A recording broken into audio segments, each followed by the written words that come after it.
아, 오늘 민수기입니다. 민수기. 여러분 창세기, 출애굽기, 레위기, 민수기, 신명기가 우리가 모세 오경이라 그러잖아요. 솔직히 말해서 모세 오경이 뭔지를 잘 모르고 교회 나오는 사람 많습니다. 그리고 제가 늘 말하지만 그거 모르신다고 구원받는데 지장 있지 않습니다. 그런데 우리가 성경 말씀을 내가 정말 꿀보다 더 답니다, 이렇게 성경이 말하고 있다면 야, 뭔가 이게 비밀이 있을 거다, 그런 마음은 좀 우리가 가졌으면 좋겠고요. 제가 성경을 여러분하고 지금 사독제하고 있잖아요. 제가 읽으면 읽을수록 제 안에 드는 생각이 그거예요. 참 성경이 달다. 그러니까 몰랐을 때 여러분, 목사도 성경을 한 번도 안 읽고 목회하신 분이 많습니다. 제 친구들이 목사입니다. 제가 그들을 압니다. 제가 무슨 말씀을 드리려고 하냐면 저도 그랬습니다.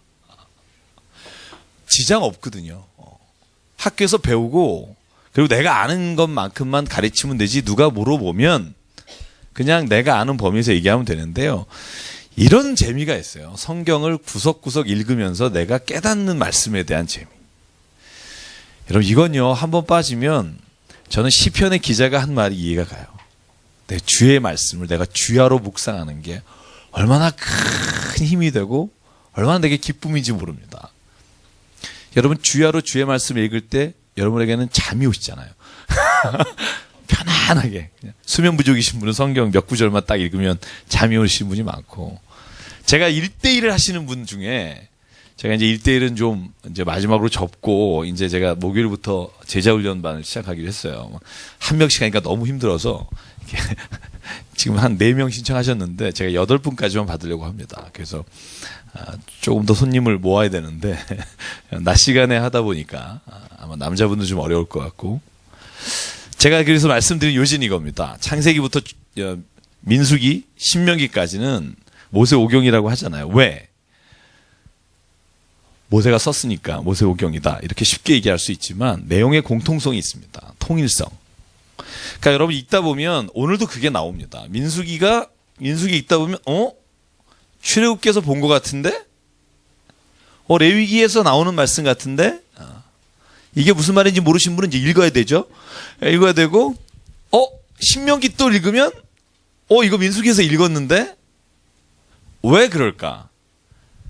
이 5권이요, 하나의 스토리를 내가 창세기부터 신명기까지 써야지 하고 쓴 게 아니라, 그 말씀이 필요한 때 기록하다가 이것이 한 권으로 모이게 되다 보니까 이 말씀이 5권이 비슷한 내용이 중첩되지만 다른 내용을 갖고 있고, 신약의 이와 비슷한 게 마태, 마가, 누가, 요한, 이 4복음서, 그리고 마태, 마가, 누가복음을 3개를 띄어서 공관복음서, 같은 관점을 가지고 있는 성경이다. 요한복음은 공관복음서는 아닙니다. 4대 복음서지. 다릅니다. 왜 그러냐면 요한복음은 예수님의 탄생이라든가 예수님께서 어린 시절을 보낸 이야기가 전혀 없어요. 예수님의 일대기에 대해서는 요한복음은 관심이 없습니다. 근데 마태, 마가, 누가복음은 예수님이 어떻게 태어나셨는지, 특히 누가복음은 예수께서 어렸을 때 유일한 얘기, 12살 때 얘기를 기록하고 있고, 마태, 마가에는 없습니다. 그러니까 그 4권도 같이 보면 아하, 하나의 이런 엮어가는 스토리 라인이 있다는 것을 발견하게 돼요. 그래서 오늘 민수기라고 하는 걸 제가 설명드리기 위해서는 창세기부터 10초씩 복습할게요. 창세기의 내용은 1장부터 50장까지 하나님께서 인류를 창조하시고, 그리고 인간이 어떻게 하나님을 떠나서 이 땅에서 고난의 시작을 하게 됐는가를 보여주십니다. 그 마지막 장면이 노아의 홍수입니다. 그리고 바벨탑 사건, 이게 11장까지 나오고요. 12장부터 4사람이 나온다 그랬죠. 아브라함, 이삭, 야곱, 요셉. 그렇죠. 아유, 힘들다. 어쨌든 이 4명 나오고, 근데 끝날 때 어떻게 끝나느냐, 요것만 이해하시면 재밌습니다. 끝날 때 70명 요셉의 형제들이 애굽으로 내려갔더라가 창세기 50장의 끝이에요. 그리고 나서 출애굽기가 받는 거죠. 430년이 지났다. 그죠? 뭐로부터 430년? 70명이 애굽으로 내려갔는데 왜 내려갔냐 하면 가나안 땅에 기근이 들어서 먹을 것을 찾아서 내려갔는데 아들 요셉이 총리를 하고 있으니까 그곳에 정착했는데 여러분 성역 공부 나오시면 다 알죠. 그런데 이집트의 왕족의 역사에서 원래 원 이집트의 왕족이 아닌 다른 왕족이 있을 때 요셉이 총리가 되었다가 다시 이집트의 본 왕족이 들어왔을 때 이집트 사람들이 이스라엘 사람들을 노예로 삼아서 이 430년 동안의 이야기는 출애굽기에 잠깐 나옵니다. 그리고 1장부터 전개되는 건 모세 이야기입니다. 모세가 어떻게 이스라엘 백성을 출애굽시켰는가 하는 이야기가 이 출애굽기의 내용입니다. 그런데 잘 보면 출애굽기 내용을 보면 출애굽기에서 뒷부분은 하나님께서 이스라엘 백성에 주신 율법에 관한 것이고 성막에 관한 이야기가 그 안에 포함되어 있습니다. 그런데 이 출애굽이 시내산에서 하나님이 모세를 만나 주시고 그리고 율법을 주는 이야기로 끝나잖아요. 그러니까 레위기는요, 히스토리가 없어요. 역사서가 아니에요. 창세기, 출애굽기, 민수기는 쭉 역사가 흘러가는데 레위기는 잠깐 멈춰서 정확하게 하나님이 주신 율법의 제사가 뭔지, 성막은 어떻게 만들어야 하는지, 하나님이 주신 도덕법과 종교법과 의식법이 무엇인지를 자세하게 설명한 거예요. 그럼 지금 그거 알 필요가 뭐가 있냐? 그런 생각 하시죠? 아니 지금 무슨 돼지고기 먹으면 안 되고 뭐 두 굽이 갈라진 거, 뭐 비늘 있는 거 이런 거 먹어라 먹지 말라는 이야기가 무슨 이야기가 의미가 있는가? 잘 보면 제가 오늘도 민수기 할 때 그 이야기가 나올 겁니다만 우리가 내용은요,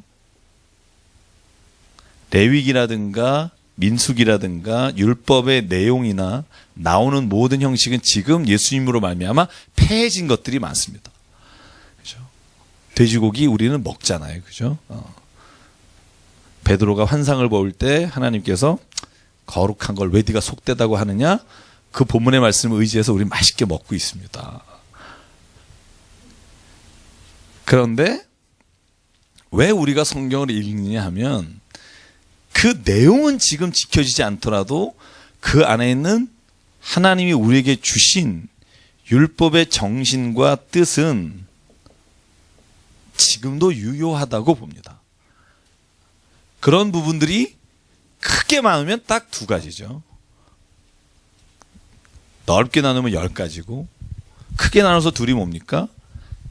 율법의 정신은 너의 하나님을 내 몸을 다하여 내 뜻을 다하여 힘을 사랑하라. 또 하나는 이것이니 내 이웃을 내 몸과 같이 사랑하라. 하나님의 율법의 정신과 뜻이 이 안에 어떻게 있는지를 보면 지금 우리의 삶에서 적용할 때 어떻게 적용해야 되는지를 알 수 있습니다. 여러분 요즘 살아가다 그런 생각 안 드세요? 야, 이런 일을 어떻게 해야 될지? 제가 어제 고민한 게 그거였어요. 우리가 어제 페이스북으로 우리 그저 좋은 날 우리 막 투표했잖아요. 누군가 나한테 전화했더라고요. 두 사람이. 어떤 친구는 메일을 보내고 목사님 좀 부정한 방법이지만 한번 해보면 괜찮을 것 같은데요. 트위터 계정은 많이 만들 수 있을 것 같은데. 근데 이런 거 얼마나 안타까우면 저도 실은 전화도 했었어요. 여기다가 이거 어떻게 핸드폰으로 하는 방법이 없냐. 근데 이런 것들은 실제로 우리가 어떻게 하라고 성경에 나와 있는 말씀은 없고 무슨 일을 닥칠 때 여러분 삶의 자리에서 항상 그런 문제에 부딪히게 되잖아요. 그때 성경을 읽고 성경 안에서 우리가 하나님의 뜻을 발견하면 내 삶에서 적용하는 게 어렵지 않아요. 라고 성경에 써 있는 말씀의 주장이 그겁니다. 바울의 말이 그거고 베드로의 말이 그겁니다. 성경을 너희가 매일매일 상고해라. 그래서 디모데에게 준 말씀에 디모데후서 3장 16절이죠. 뭐라 그러죠? 성경은 하나님의 감동으로 쓰인 바 교훈과 책망과 바르게 함과 의로 교육함에 와 처음 나오신 분 맞아요 오늘?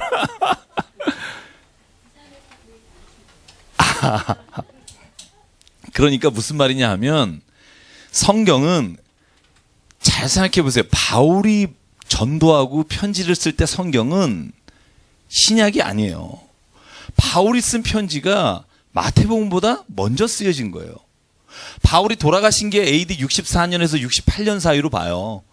네로 황제 그 어간으로 봐요. 그런데 신약 성경 제일 먼저 쓰인 게 마가복음이 AD 70년이에요. 마태복음 AD 90년 정도 혹은 80년 많이 빨리 잡아요. 그러면 바울의 편지가 먼저란 말이죠. 그럼 바울이 너희가 성경은 하나님의 감동으로 기록된 바 이건 뭐냐면 구약이에요. 그러니까 우리가 오해하지 말아야 될 건 바울이 말하는 성경은 모세 오경을 바울은 따라 살지 않았어요. 그죠? 왜냐하면 그가 모든 일을 행할 때마다 사도행전 15장에 보면 유대교인 사람들하고 바울이 갈등을 일으키잖아요. 그래서 예루살렘 회의에서 너희가 피와 먹지 말아야 될 것들 규에 정한 거 외에는 이방인이 기독교인이 될 수 있다. 할례를 안 받아도 된다. 이걸 쌓아온 게 바울이잖아요. 그러면 바울은 율법에 사로잡힌 사람이 아닌데 그런데도 불구하고 바울은 성경은 하나님의 감동으로 기록된 바 이 성경은 구약이에요. 그러니까 구약을 따라 살진 않아요. 그죠? 그런데 구약에 하나님의 뜻이 있다고는 봐요. 100년 뒤에 200년 뒤에 이 세상은 우리가 지금 세상과 많이 다를 겁니다. 아마 제가 생각하기엔 그때쯤 되면 저희 딸의 딸 혹은 아들 손주쯤 되면 제가 볼 때는 개인 비행기가 하나씩 있을 것 같아요. 달리다가 떠서 이렇게 가다가 지금도 나와 있잖아요. 그죠? 비싸서 못 사지. 그죠? 지금 우리가 생각한 것과 완전히 다른 세상. 그렇다면 지금 우리가 살고 있는 도덕법과는 다른 기준의 법들이 있을 수 있어요. 그러나 저는 그때도 하나님의 성경은 하나님의 감동으로 기록된 바 책망과 바르게 양반 의롭게 유익하다. 야, 그럴 줄 믿습니다. 그래서 그 말씀은 월드 바이 월드로 우리가 그것을 행하라는 게 아니라 그 안에는 하나님의 말씀으로 행해야 된다. 그 뜻을 가지고 행해야 된다. 그런 말씀으로 볼 때 레위기는 읽으면서 참 힘들었잖아요. 많이 힘드셨죠. 그죠?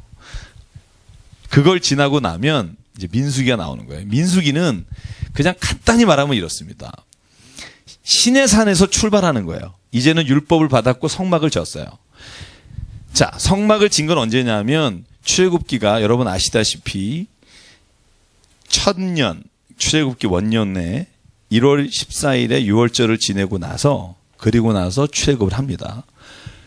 그리고 나서 두 번째 해 2월 1일에 성막이 완성돼요. 1월 1일에 성막이 완성돼요. 성막을 짓는 거죠. 그죠? 그러니까 두 달이 돼서 시내산에 도착하고 그 다음에 두 번째 해 1월 1일에 성막을 완성합니다. 그리고는 하나님 앞에 번제와 화목제를 드리는 게 우리가 레위기에서 배웠잖아요. 그죠? 그리고 난 다음에 시내산을 떠나는 거예요. 떠나서 가네스 바네아의 민수기 13장에 이르러요. 그럼 13장 14장에 정탐꾼 12명을 보내고 거기서 바로 들어가면 되는데 바로 이거 아닙니까? 바로 들어가면 되는데 거기서 10명이 반대하는으로 인해 40년을 방황하는 이야기가 민수기예요. 그래서 제가 여러분에게 오늘 문자 보냈죠. 광야에서 모압 땅에 이를 때까지 광야의 이야기는 우리의 인생의 이야기다. 그걸 보고 오신 분이 있는지 모르겠습니다만 민수기가 그 내용입니다. 그러니까 민수기에는요. 하나님을 향한 불평도 많고요. 읽다 보면 하나님께서 광야를 지날 때 무엇을 기준으로 가야 하느냐 하는 말씀을 주시고요. 그래서 이 민수기를 가만히 곱씹어서 읽어보면 이 안에는 우리의 인생길에 받아야 될 말씀들이 참 많습니다. 그래서 민수기의 히브리 성경의 제목이 뭐냐면 제가 여러분 드린 프린트에 뭐라고 써 있습니까? 베미드 바르. 바르라는 게 광야입니다. 그래서 광야에서입니다. 그쵸. 히브리어 성경은 첫 단어가 히브리 성경의 제목이에요. 창세기는 in the beginning입니다. 태초에 이게 제목이에요. 마찬가지예요.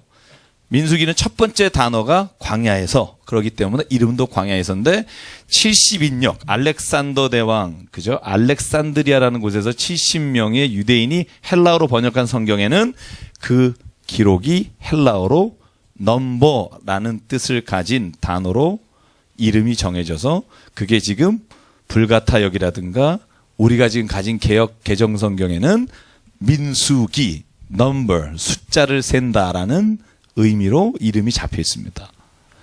그러니까 재밌잖아요. 같은 성경인데 제목이 달라요. 근데 저는 히브리 성경의 제목이 마음에 들어요. 광야에서. 왜 넘버라고 했느냐?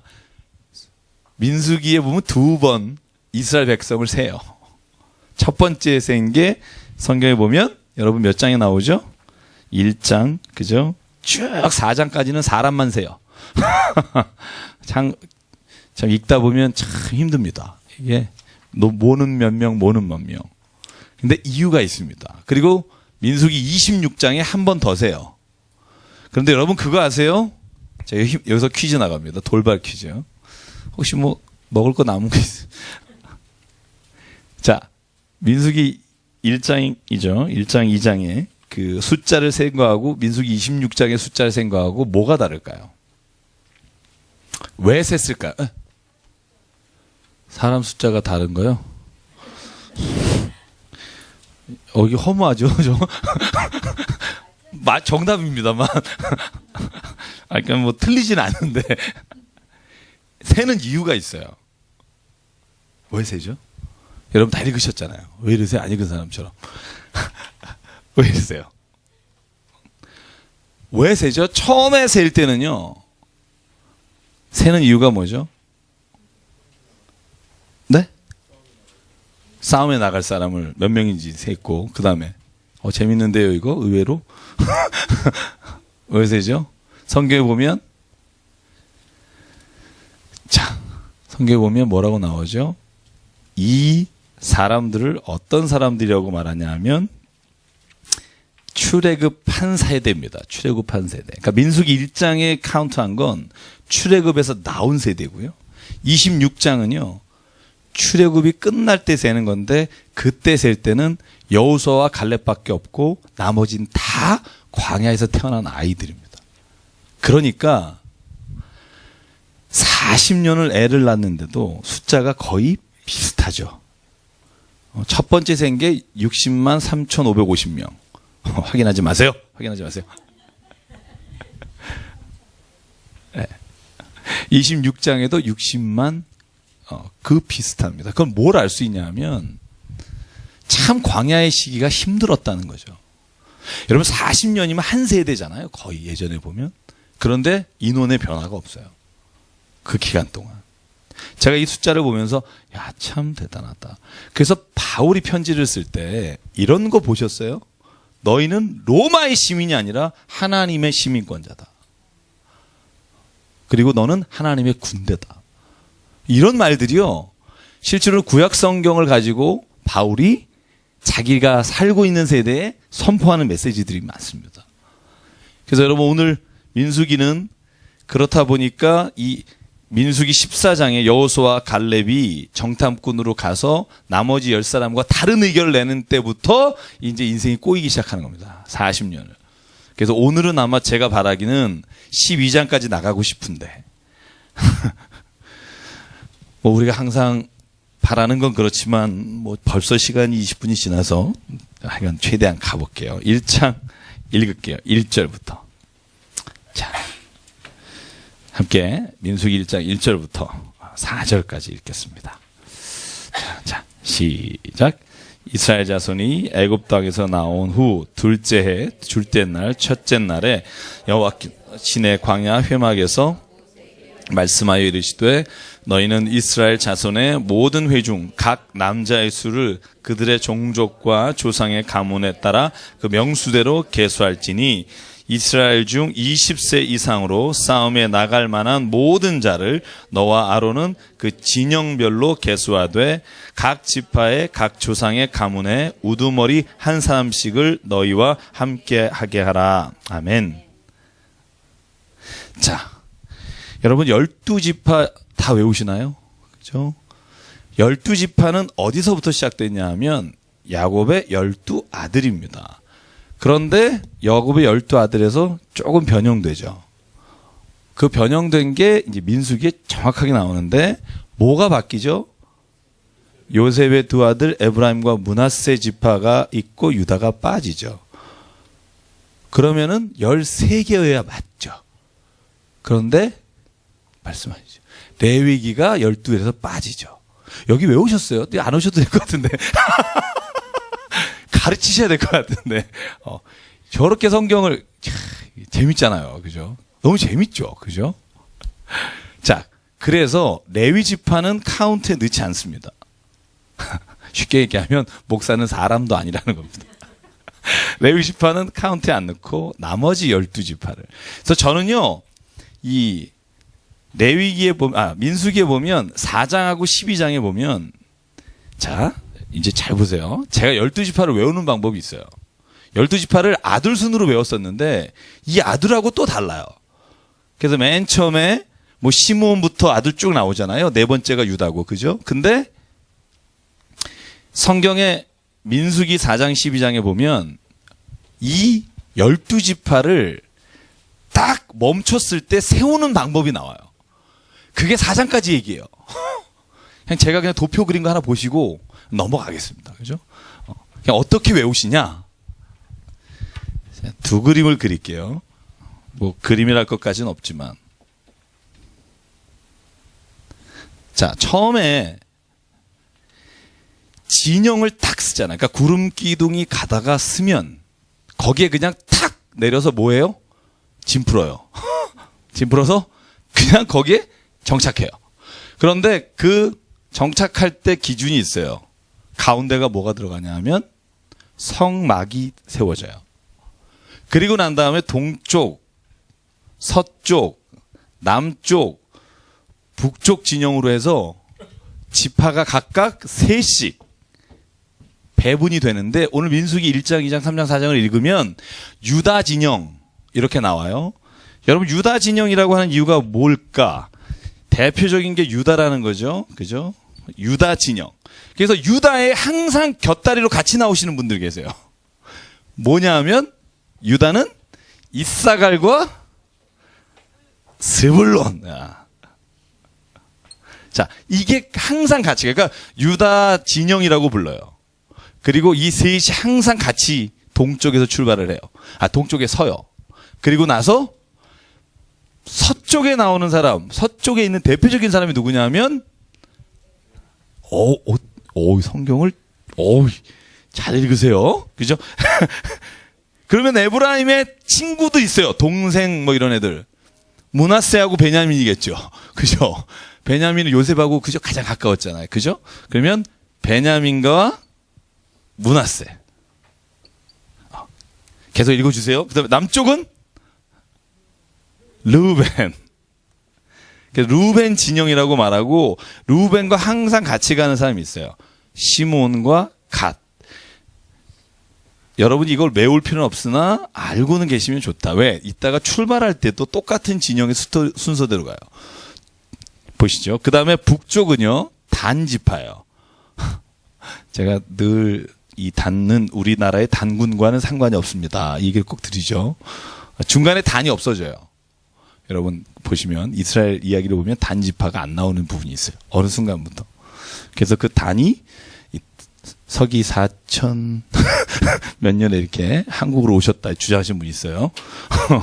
단, 아셀과 납달리. 항상 이렇게 진영을 잡아야 되고요. 잘 보시면 재밌는 게 있어요. 여러분 모세하고 퀴즈입니다. 모세 그 형이 아론이죠. 아론이 뭐예요? 직분이? 제사장이죠. 제사장 밑에서 성막의 일을 돕는 사람이 누구죠? 레위 지파죠. 그러면 아론은 어떤 지파일까요? 무소속이세요? 레위 같죠? 왜냐하면 레위 지파를 이끌어가는 통수권자니까. 근데 유다라는 거 아세요? 모세와 아론은 유다 지파입니다. 그래서 모세와 아론은 진영을 이끌어 나갈 때 항상 성막이 맨 앞에 쓰고요. 성막, 그죠? 그 다음에 유다 지파가 쓸 때 유다와 함께 나가는 게 모세와 아론과 제사장 가족입니다. 그런데 레위 지파에는 세 자손이 있어요. 우리가 그래서 계속 반복되는 이름이에요. 이거 정도는 그냥 익숙해지면 너무 좋을 것 같아요. 첫 번째는 게르손이에요. 게르손이라고 하는 아들이 있고 고핫이라는 아들이 있고 무랄이라는 아들이 있어요. 이 레위 지파 세 사람이 성막에 관련된 일을 다 하는 겁니다. 그리고 각자가 맡은 일이 달라요. 그러다 보니까 재밌습니다. 여러분, 레위 지파는 성경 읽어보면 몇 살부터 주의 일을 하는 줄 아세요? 그렇죠. 30세부터 50세까지입니다. 어디는 25세라고 나오는 부분이 있지만 대부분 30세부터 50세. 가장 일할 수 있는 그 나이. 아주 어리지도 않고 아주 늙어서 힘이 붙이지 않는 그 나이에 그때까지만 주의 성막에서 일하고 나머지는 그 자리를 나옵니다. 그래서 그 숫자가 여기에 나와요. 8천 몇백 명. 그죠? 그러니까 전체 레위 지파는 2만 몇천 명인데 그 중에 정말 그 일하는 사람은 8천 몇백 명입니다. 여러분께서 제가 늘 이 본문을 읽으면서 깨닫는 게 있어요. 특별히 요번에 읽을 때 더 깨달은 거. 주의 일도 할 때 해야 된다는 거예요. 죽기 전에 부르시지. 왜 일찍 부르셔서 이 고생을 시키시나. 이렇게 생각하신 분이 있다면 저는 레위 지파를 오늘 보면서 이렇게 말했으면 좋겠어요. 와, 이 황금시기에 하나님이 불러서 내 인생에 값진 걸 알게 하시고 세상에 의미 없고 헛된 것으로 시간을 낭비하지 않게 하시고 정말 하나님이 이 세상에 무엇이 가장 소망되는 일인지를 보게 하셨다. 여러분, 그러면 얼마나 기뻐요. 그죠? 제가 오늘 여기 바로 오기 전에 또 흑석 아동센터 가서 제가 9월 20 며칠 날 우리 아이들 지금 뮤지컬 준비하고 있거든요. 그래서 노래 가르치고 왔어요. 1시간 동안. 막 뛰어왔어요. 그죠? 근데 너무 시끄러워요. 정말 국민학교 2학년부터 막 그래서 1시간 막 하는 동안 목이 다 이제 막 쉬려고 그러더라고요. 근데 너무 재밌어요. 여러분, 노래를요 한 번도 불러보지 못하고 좀 어려운 환경에 있는 친구들이잖아요. 아버님이나 어머님이 안 계시고. 근데 노래를 할 때 보면 얼굴이 확 펴져요. 제가 계속 못 가다가 지금 5개월 만에 갔어요. 하도 안 된다 그래서. 가서 우리가 같이 노래하면서 제가 뭘 봤냐 하면 이 아이들에게 인생에 있어서 꿈을 주는 일보다 세상에 좋은 일은 없다. 솔직히 말해서 우리가 가장 젊은 날에 가장 좋은 때 그런 일을 하라고 부르셨다고 저는 믿거든요. 정말 나이가 70, 80대에서도 하나님 부르시죠. 그리고 저는 믿어요. 하나님은 개인적으로 구원하실 때 우리가 그 사람이 저런 사람 진짜 천국 가면 나 가야 되나 막 이런 생각도 있어요. 그죠? 없으세요? 저는 개인적으로 그런 분이 있지만 하나님은 우리의 생각과 상관없이 구원하실 분 하세요. 저는 그걸 믿습니다. 근데 정말 좋은 건 하나님이 가장 값질 때 우리를 쓰실 수 있을 때 드리는 거. 저는 세상에 그거보다 값진 일은 없다고 생각합니다. 그래서 젊은 사람들이 나오라는 거죠. 우리 그 많은 청년들, 그죠? 주일날 그 많은 청년들이 정말 성경 공부에도 나오고 막 이러면 얼마나 좋을까. 우리 회장님, 그죠? 아니, 좀 그런 생각이 정말 있어요. 이 좋은 시기에. 보세요. 오늘 이렇게 가죠. 그러면 전진할 때도 배치가 있어요. 맨 앞에는 뭐가 나가요? 전진하게 되면 성막이 앞에 있어요. 하나님의 법궤. 법궤가 앞에 쓰고 그 다음에 동쪽에 있는 사람들이 서요. 유다와 이스라엘과 스불론. 그 다음에 중간에 레위 지파가 쓰는데 여기에 게르손과 무라리가 서요. 왜? 여기는 성막의 기구들을 중간에 세워놔요. 잃어버리지 않게. 하나님 법궤는 제사장이 들고 가죠. 그죠? 그리고 나서 유다와 이스라엘과 스불론 다음에 성막을 지키는 게르손과 무라리. 여러분, 무라리 아세요? 제가 이거 그냥 성경 읽으면 조금 지루해요. 그래서 내가 그냥 말로 할게요. 제가 지금 4장까지 가는 거예요. 12장까지. 봐봐요. 무라리는 하는 일이 뭐냐 하면 저는 제일 레위 지파 중에 안 된 사람이에요. 성막을 세우는 볼 때 챙기는 사람들이에요. 그 100m 되는 볼대 다 챙겨가지고 그거 들고 다니는 사람. 그래서 여러분 성경에 보면 제가 이따가 보여드리겠지만 무라리하고 게르손하고 고앗하고 수레를 주는데 말과 수레, 소와 수레의 숫자가 달라요. 고앗은 안 줘요. 왜? 메고 다니면 돼요.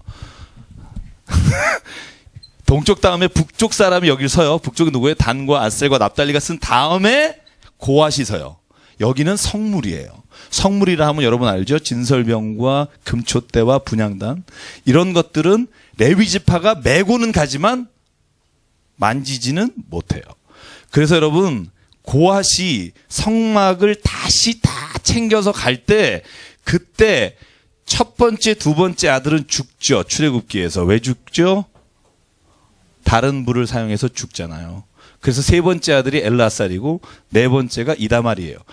그래서 엘라셀이 담당하는 게 뭐냐 하면 이 성물을 담당해요. 고핫과 함께 들어가서 성물을 챙기는 건 누구냐 하면 엘르아살 제사장이에요. 그런데 성경을 가만히 보세요. 저 못 믿습니다. 찾아드릴게요. 뭐라고 나오냐면 성막 안에 있는 성물을 절대로 레위 지파도 건드리지 못해요. 제사장이 만져서 다 싸요. 그러면 레위 지파는 매기만 해요. 그런데 이 성막은 달라요. 게르손과 무라리가 직접 덮개를 빼고 볼대를 챙겨서, 볼대라니까 이상하다.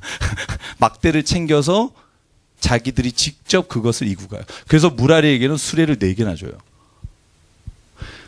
이게 공평하지 않은 게 아니라 저는 하나님의 공평하심, 우리의 공평하심과 다르다. 그게 바울이 말한 성경이 이렇게 나오죠. 하나님의 공평하심은 나의 넉넉한 것으로 너의 부족함을 채우게 하시고 너의 넉넉함으로 나의 부족한 것을 채우게 하셔서 공평하게 하려 합니다. 이게 하나님의 공평입니다. 우리가 모든 걸 다 똑같이 나누고 이건 하나님의 보실 때 공평이 아니에요. 저는 더불어서 하나님이 우리에게 원하시는 게 뭐냐 하면 우리가 남보다 조금 더 있다는 건 그것을 우리가 누군가를 위해 쓰게 하시기 위해 주신 것이다. 저는 그것이 하나님이 똑같은 레위 지파인데 이 세 사람 후손들에게는요 주는 수레 숫자와 소의 숫자가 달라요. 무거운 걸 드는 무라리에게는 수레를 많이 주시고 고앗은 그냥 니네들 어깨에 메고 가라. 그게 공평한 겁니다. 힘든 사람에게는 더 쉬움을 주시는 거. 저는 그래서 우리 교회 사역도 마찬가지예요. 하나님이 주신 은사가 뭐냐면 사람마다 은사가 다르고요. 그 은사를 기뻐할 때 자기가 사용하는 은사가 하나님 앞에 아름답게 받쳐진다는 겁니다. 제가 언제도 한번 얘기했지만 성가대를 가장 시기하시는 분도 있어요. 설거지 하시는 분들. 우리 교회는 아닙니다. 우리 교회는 설거지가 없어서. 다른 교회 가면 제일 많이 싸우는 게 그거예요. 그죠? 권사님? 그죠? 왜 성가대는 설거지 안 하냐? 왜 구역별로 설거지할 때 성가대 안 들어오냐? 막. 자기네들 그냥 예쁘게만 보이고 그냥 노래만 하면 되나? 그러면서 굳은 일을 우리가 다 하고 이런 사람이 있어요.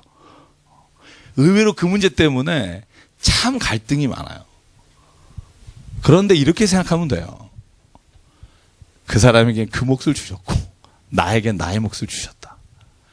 여러분 목사가 참 화려해 보이고 좋아 보이고 이래서 목사 되시는 분 많아요. 신학교 들어와서 나도 사나이교회 목사님처럼 돼야지. 순복음교회 목사님 돼야지. 다 그럴 수 있으면 얼마나 좋을까. 안 그래요. 어떤 사람은 정말 시골에서도 아니면 힘든 곳에서 낮은 곳에서 하나님의 일을 감당하지만 하나님 보시기엔 똑같다는 거죠. 그죠? 그렇게 북쪽이 지나가고 그 다음에 고앗 성물을 지키는 사람이 지나가면 맨 뒤에 서쪽과 남쪽의 6지파가 갑니다. 이게 항상 일정합니다.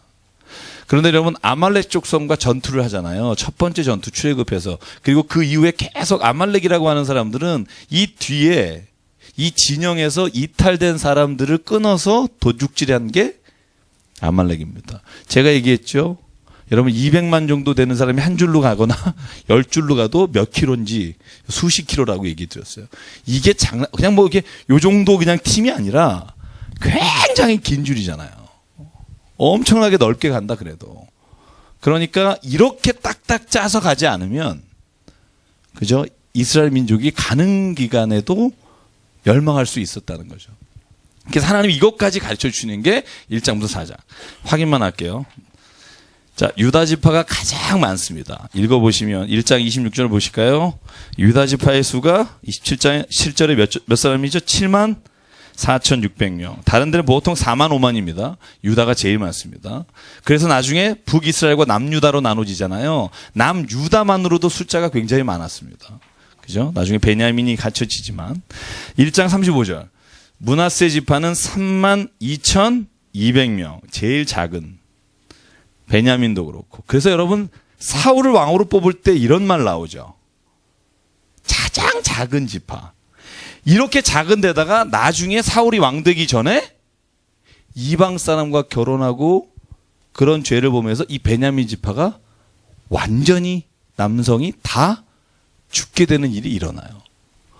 그래서 여러분 이렇게 쭉 연결해서 보면 성경이 잘 보입니다. 그래서 1장 46절 60만 3,550. 레위 지파는 계수하지 말라. 왜냐? 레위는 내 거다. 그죠? 하나님이 레위를 내 거라고 하는 자세한 부분 한번 볼까요? 그냥 3장으로 일단 넘어갈게요. 3장 43절 보시면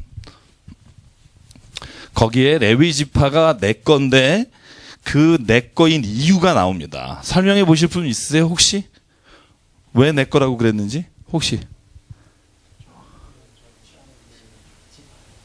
그렇죠. 큰아들. 자, 큰아들이 누구냐 하면 모든 집안에 나온 첫째 아들을 얘기하는 겁니다. 한 달 이상 된 첫 번째 아들들을 계수하니까 숫자가 22,273명. 그런데 레위 지파를 계수해 보니까 22,000명. 자, 잘 보세요. 자, 저도 이거 외우려고 힘들었어요. 22,273명. 그런데 이게 그 당시 60만 3,550명을 세보니까 첫 아들, 그 집안의 첫 아들의 숫자가 22,273명인데 레위 지파를 세보니까 22,000명이에요. 하나님이 뭐라고 말하냐 하면 내가 너희들에게 말하지 않았니? 출애굽할 때 내가 첫 아들은 내 것이라고 말했고 이스라엘 백성 니네 첫 아들은 내 거다.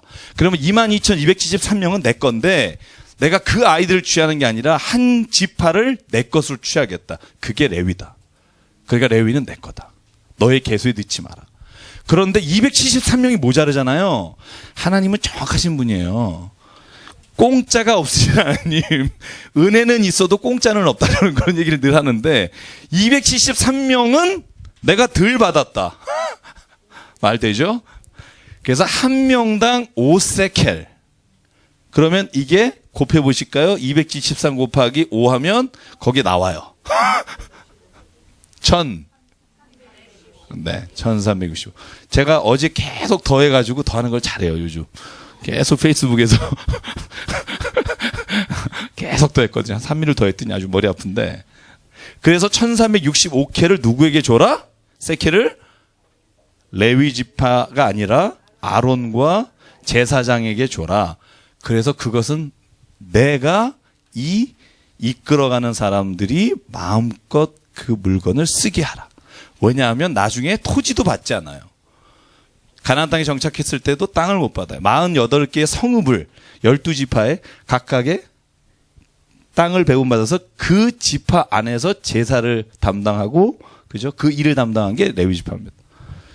그래서 여러분 하나님이 레위 지파를 내 것이라고 말한 기준이 여기 있습니다. 그래서 하나님이 11조를 내면 레위 지파를 주신 이유는 레위가 내 거기 때문에 그러신 거예요. 그죠? 더 나가면 또 제가 또 그죠? 이단 될까봐. 그러니까 뭐 목사한테 잘해라 이런 얘기는 안 하겠어요. 내가 그래서 안 하고 자, 자 2장은 제가 자세히 보지 않았는데 여러분 제가 말씀드린 내용들이 다 거기에 있습니다. 4장 볼게요. 자 4장에 보면 뭐냐면 제가 아까 말씀드린 부분 체크할게요. 각 레위 지파의 자손들, 세 자손들이 해야 될 일입니다. 자, 고앗 자손은 성물을 담당합니다. 그렇죠? 근데 한번 보실래요? 30세부터 4장 3절에 몇 살까지? 50세까지 회막의 일을 합니다. 자, 그런데 4장 5절 보실래요? 제가 말씀드린 내용 나옵니다. 진영이 전진할 때 아론과 그 아들들이 성막에 들어가서 칸 막는 휘장을 걷고 증거궤를 덮고 그 다음에 쭉 나온 일은 누가 해요? 아론과 그 아들들이 합니다. 고핫이 하는 것이 아니고 4장 15절 보실래요? 같이 읽을게요. 16절까지 시작. 진영을 떠날 때에 아론과 그의 아들들이 성소와 성소의 모든 기구 덮는 일을 마치거든 고핫 자손들이 와서 뗄 것이니라. 그러나 성물은 만지지 말라. 그들이 죽으리라. 회막 물건 중에서 이것들은 고핫 자손이 맬 것이며 제사장 아론의 아들 엘르아살이 맡을 것은 등유와 태우는 향과 항상 드리는 소제물과 관유이며 이것들은 주중에서 모든 것과 성소와 그 모든 기구니라. 아멘. 그러니까 거룩한 물건은 손대지 말라는 겁니다. 저는 여기에는요, 뭐 그런 사람이 있어요. 뭐 하나님 너무합니다. 성물 만졌다고 죽고 법궤가 쓰러지려고 그랬는데 웃사가 죽고 뭐 이런 거 왜 그럽니까? 근데 저는 우리가 그런 누가 죽고 이런 걸 떠나서 가만히 생각해 보면 거기에는 의미가 있어요. 거룩한 물건을 손대기 시작하면 사람은 유혹을 따라 이길 수가 없습니다. 제가 아는 목사님이 늘 하시는 말이 그겁니다. 하나님한테 이렇게 기도해 봐라. 하나님, 나 지금부터 이거 할 텐데 나 좀 막아봐요. 나 지금 이거 좀 할 건데 나를 꼭 막아보세요. 안 막아요.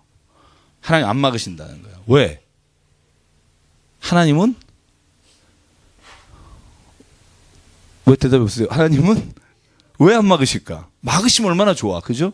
아니면 다 그냥 요 앞에 번개 떨어뜨리시고 얼마나 좋아요. 안 막으신다. 왜?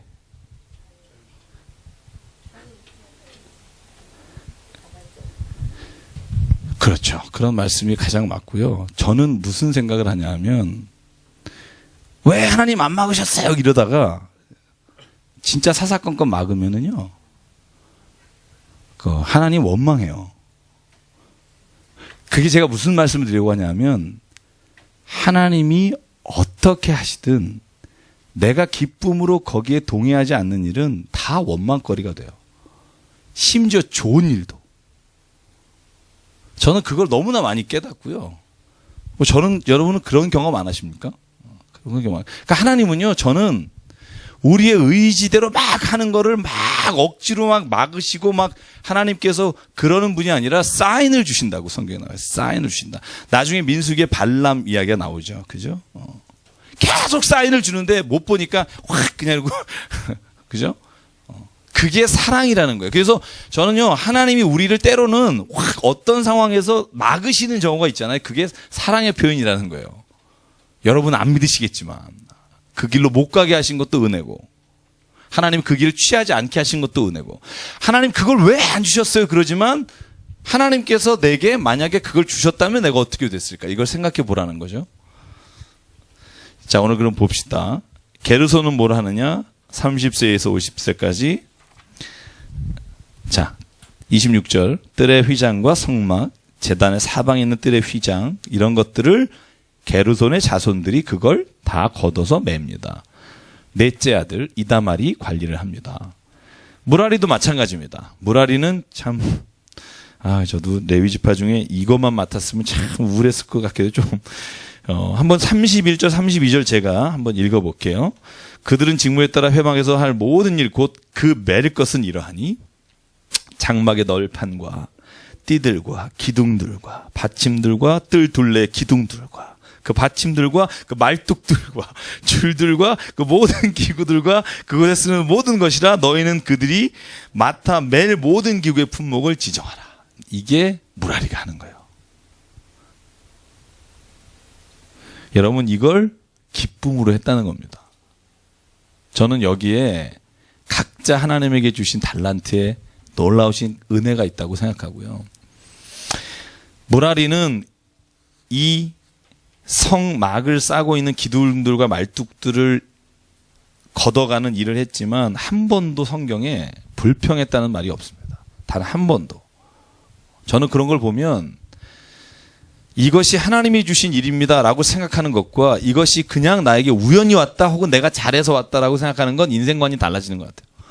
여러분, 모든 일을 행여나 그게 혹 내가 원하지 않는데도 하나님이 내게 힘들게 주셨다 그래도 그냥 그걸 하나님이 내게 맡겨주시냐고 믿어버리십시오.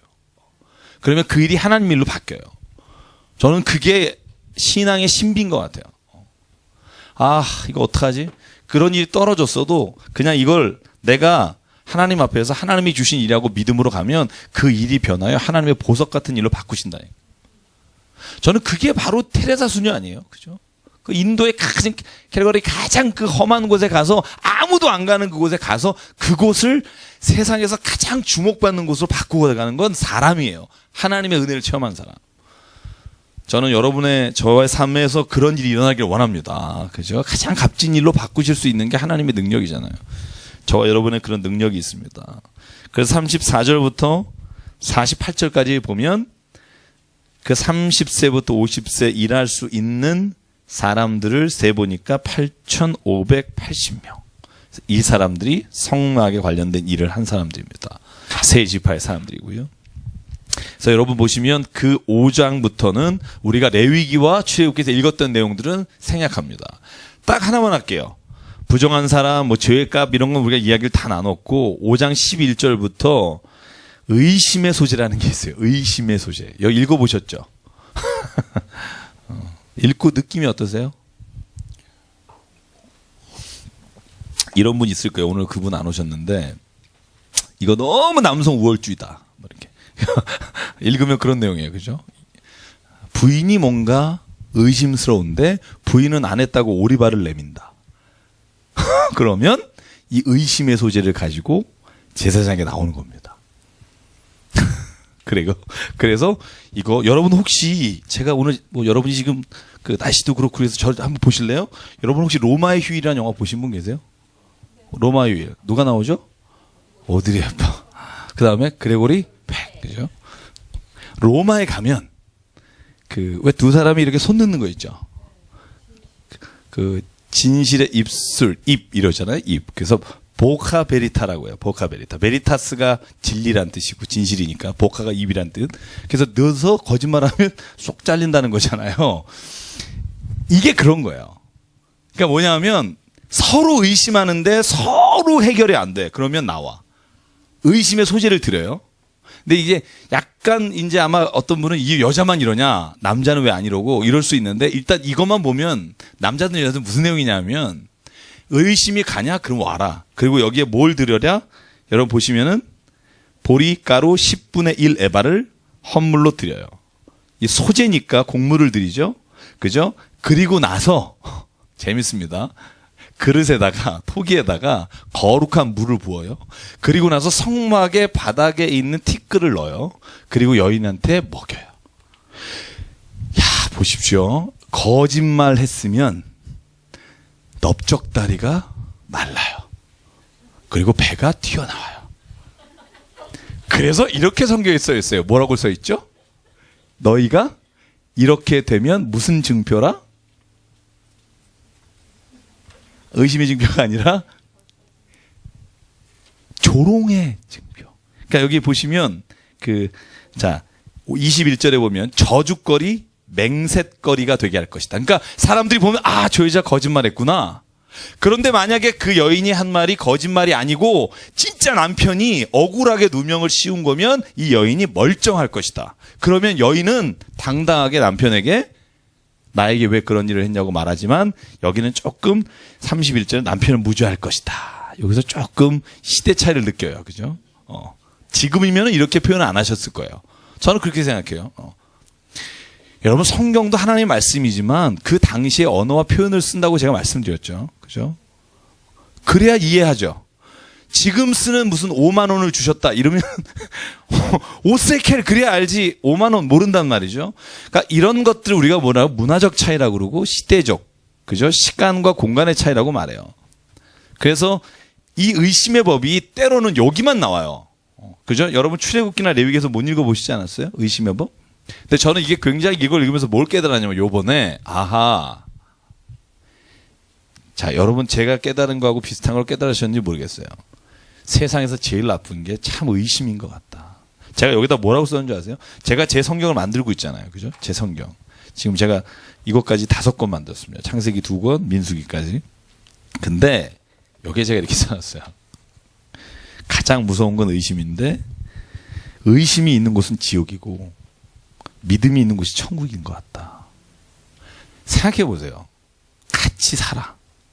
같이 같이 우리가 지내. 근데 못 믿어. 거기가 지옥이에요. 여러분 만약에 나랑 같이 자는 사람이 나를 어느 쪽에 죽일 수도 있다. 이런 생각을 가지고 잠드셔 보세요. 지옥이에요. 여러분 남편이 벌떡 일어나기만 해도 이게 심장이 먹고요. 그죠? 이게 지금 우리가 농담 같지만 사람과 사이에서 돈 거래, 사람과 사이의 모든 게 의심이 있는 곳이 저는 지옥인 거야. 저는 이걸 읽으면서 왜 하나님이 이것까지 신경을 쓰셨을까? 근데 가만히 보면요. 믿음이 있는 곳이 진짜 믿음으로 다 이루어질 수 있는 곳이 저는 천국이에요. 내가 무슨 말을 하든 내가 어떻게 하든 거짓이 없이 다 살아갈 수 있다 그래봐요. 여러분, 야 거기가 얼마나 좋겠어요. 재미없겠어요? 좋긴 좋은데? 좀 뻥도 치고 그래야 좀 재밌고 이렇다 생각하세요? 제가 늘 그래요. 그런 분에게 한번 살아보고 얘기하라고. 저는 진짜 좋을 것 같아요. 세컨 게스라고 그러죠. 뭔가 내가 의심하거나 다른 생각할 거 없고 내가 정말 있는 그대로 받아주고 내가 말하는 모든 게 다 믿음이 되고 신뢰가 되는 곳. 여러분 사업이 그거 하기 못하는 사람 사업 못해요. 다 비장의 히든카드가 있어야 되고 그죠? 집사님 좀 그죠? 그게 세상이란 말이에요. 그러니까 다 우리가 그런 의심의 어떤 눈을 가지고 상대방을 봐야지 안 그러면 당하거든요. 저는 그게 지옥이에요. 그래서 여기가 하나님 없으면 지옥이라는 말이 맞는 것 같아요. 저는 그래서 이 의심의 복음에서 굉장히 많이 깨달았습니다. 아, 의심을 걷어버려야겠다. 특히 가장 가까운 사람한테서 의심을 걷어버리는 일이 가장 좋은 일인 것 같다. 거기가 천국이다. 그래서 가정이 천국이란 말이 그런 거예요. 가정이 천국이라는데 가정이 서로 간에 그런 것들이 없어지는 게 천국이 되는 것 같아요. 저 여러분 가정이 그렇게 되기를 바랍니다. 그 다음에 나실법이 있는데 왜 나실법까지밖에는 못할 것 같은 불안한 생각이 듭니다만, 네. 제가 12장에 행진법은 했기 때문에 제가 이 나실인법에 대해서 여러분 궁금해하는 분이 있을 거예요. 그죠? 제가 나실인이라고 하는 게 뭔지를 여러분하고 한번 얘기해 볼게요. 이 나실인의 어원은요, 나사르란 말인데요. 나사르란 말이 구별된단 말이에요. separate, 분리됐단 말입니다. 자, 제가 퀴즈 냅니다. 여러분 막 설교 들으면 좋겠죠. 많이 성역 공부보다. 그런 생각 가끔 들죠. 그죠? 막 20분 설교하고 은혜 받고 집에 가면 좋겠는데 어떤 분 그런 얘기해요. 뭐 이렇게 나실인 무슨 뭐 제사법을 왜 알아야 되냐. 저도 하면서도 그런 생각 들어요. 아, 참 힘드시겠다. 근데 여러분 알고 나면 설교를 들을 때 달라져요. 첫째. 여러분 힘들어도 한번 정말 이렇게 알고 나면 아 나실인 그러면 나실인이 그런가 보다. 이게 아니라 오늘 딱 들으면 나실인이 정확하게 아시겠죠? 나실인이 뭐냐? 나사르란 말 구별됐다. 이게 뭐냐면 하나님이 내 인생길에 레위 지파처럼 아예 그 가문을 뽑아서 하나님의 일을 쓰시는 사람이 있고 내가 서원해서 그 일에 쓰임받는 기간 동안 쓰임받을 수가 있어요. 세 가지입니다. 첫째, 이건 성경에 안 나오지만 제가 오늘 설명하기 위해서는 이 얘기를 해야 됩니다. 나실인은요, 첫 번째 하나님께서 찍어서 세운 사람이 있어요. 대표적인 사람이 누구예요? 사사기 13장 삼손이에요. 삼손은 하나님이 세우셨어요. 자기가 서원한 게 아니라. 여러분 세례 요한은 하나님이 뱃속에서부터 나실인으로 세우셨어요. 하나님이 세운 사람이 있어요. 두 번째, 부모님이 서원한 사람이 있어요. 대표적인 사람 사무엘이에요. 그거밖에 모르잖아요 우리가 지금. 맨날 설교할 때 들은 것만. 그죠? 사무엘 1장 11절 그 어머니 한나가 이 아들을 하나님께, 그죠? 그러니까 두 번째는 부모님이 서원한 게 있어요. 근데 이 법은 그게 아니라 세 번째예요. 내가 서원하는 거예요. 하나님 앞에 내가 나는 정말 1년 2년 쓰임 받고 싶다. 나실인으로 서원했을 때 이렇게 하라. 세 가지를 지켜라. 첫째가 뭐죠? 4절입니다. 같이 읽어볼까요? 시작. 자기 몸을 구별하는 모든 날 동안에는 포도나무 솟아는 씨나 껍질이라도 먹지 말지며, 그 다음 그 서원을 하고 구별하는 모든 날 동안은 삭도를 절대로 그의 머리에 대지 말 것이라. 자, 네, 그렇죠? 두 가지죠. 포도주와 독주를 마시지 마라. 3절에 나옵니다. 근데 재밌어요. 포도주와 독주만이 아니라 거기에 나오는 품목들 좀 볼래요? 포도주로 된 초나, 그 다음에 건포도죠. 그 다음에 생포도나, 포자 들어가는 건 다 먹지 마라. 그죠? G4 이런 것도 안 된다. 이런 거죠. 그죠? 포는 하여간 보지도 마라. 그죠? 여러분 이 말이 굉장히 재밌지 않으세요? 왜 재밌냐면 하나님 앞에 서원을 하려면 내 의지를 약하게 하는 어떤 것도 내게서 지키라는 거예요. 피하라는 거예요. 그러니까 나시린의 의미가 구별됐다, 세퍼레이트 됐다는 말이거든요. 일단은 분리해라 이거예요. 그리고 뒤에 읽어보면 무슨 내용들이냐면 너가 혹시 죽은 시체를 만지는 경우가 있느냐? 네 부모님이라도 너는 이 나시린의 법을 어긴 것이다. 그러면 뭘 해야 된다? 바로 머리를 잘라라. 왜? 너는 실패했다. 그러면 뭘 해야 된다? 머리 자른 날부터 다시 들어가는 거다, 카운트가. 1년을 서약했는데 11개월 27일째 시체를 만졌어. 그러면 자르고 다시 시작하는 거예요. 야, 참. 그러니까 함부로 서원하면 안 되겠다. 이런 생각이 들죠? 그죠? 그리고 한편으로는 잘 해야겠다. 근데 세 번째로는 뭘 하지 말라? 제가 말씀드렸죠. 시체에 가까이 하지 말라고. 그 다음에 잘 보세요. 제가 왜 이스라엘 성지 갔을 때 길거리에 이런 사람 보실 거예요. 내년 1월에 우리가 가면 머리가 이렇게 긴 사람이 있어요. 이렇게. 구렛나루가 여기까지 내려온 사람. 여러분 이 사람들은요. 이렇게 만지고 다녀요. 검은 옷을 입고 검은 모자를 쓴 사람 대부분. 이 사람들은 뭐냐면 종교인이에요. 1인당 300불 정도를 받아요. 국가에서. 뭐 한다고? 기도만 해요. 그래서 자식이 이런 사람들은 많아요. 왜? 1인당 300불이라. 6, 7명이 줄 서서 와요. 그러면 3, 6, 18, 1800불 막 이렇게 받으니까 가족이 많고요. 대개 다 조그만 해도 검은 옷에 구렛나루 길러요. 한 17살 정도 되면 이렇게. 근데요, 이걸 왜 만지는 줄 아세요? 지금도 이 법을 지켜요. 죄지면 잘라요. 그래서 긴 건 자랑이에요. 그래서 이렇게 꼬고 다녀요. 이렇게. 길거리에서 이렇게 꼬면서 기도해요. 어떤 사람, 제가 길에서 직접 2007년에 가서 봤는데, 굉장한 프라이드를 가지고 있어요. 주변에서 그러니까 이 사람이 뭔가를 잘못했다 그러면 와서 잘라요. 아버지가 아들 걸 잘라요. 그래서 이 짧은 사람은 수치로 여겨요. 이 나시린법이 그런 거예요. 그러니까 실제로 나시린이 만약에 하나님 앞에 되기를 서원했으면 여기에 나오는 6장 11절에 속죄제물, 번제물, 그 다음에 속건제물, 화목제물 14절에 드리고 나서 하나님 앞에 그 날을 드리는 겁니다.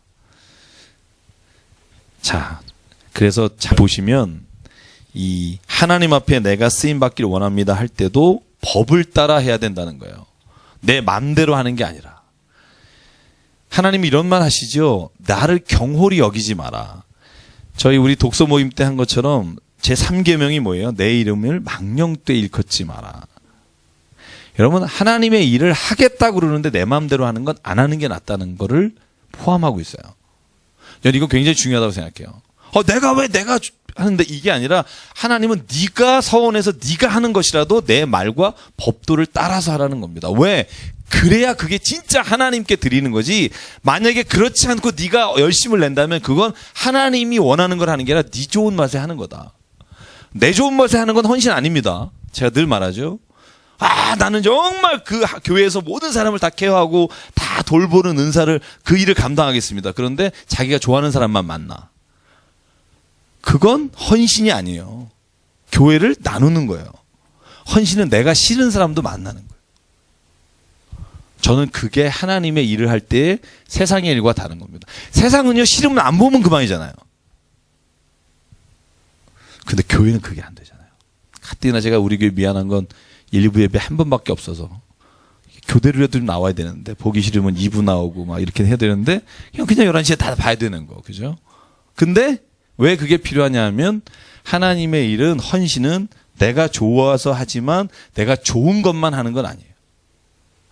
내가 기쁨으로 해야 되지만 내가 기쁜 일만 하는 게 아니라 하나님이 내가 하는 일을 기쁨으로 할 수 있는 능력을 달라고 하나님께 구하면서 하는 게 헌신입니다. 제가 목회를요, 내가 좋아하는 사람만 모이라고 하면 그건 목회가 아니죠. 사조직이죠. 전기철 이름 외쳐모여 이런 거죠. 그죠? 근데 하나님의 일이라면 그 어떤 사람이든지 하나님이 보내셨다고 믿어야죠. 저도 가끔 힘들 때가 있지만 그러나 믿어요. 믿고 그렇게 헌신하는 게 하나님의 일이에요. 여러분도 마찬가지입니다. 그래서 부르신 겁니다. 그래서 여러분, 제가 바라기는 여러분은 하나님 앞에 서월한 나신이 되기를 간절히 바랍니다. 그래서 제가 지금 8장까지 너희가 12지파가 어떻게 제물을 드려라? 첫째 날부터 12째 날까지 하는 게 7장까지 나와 있습니다.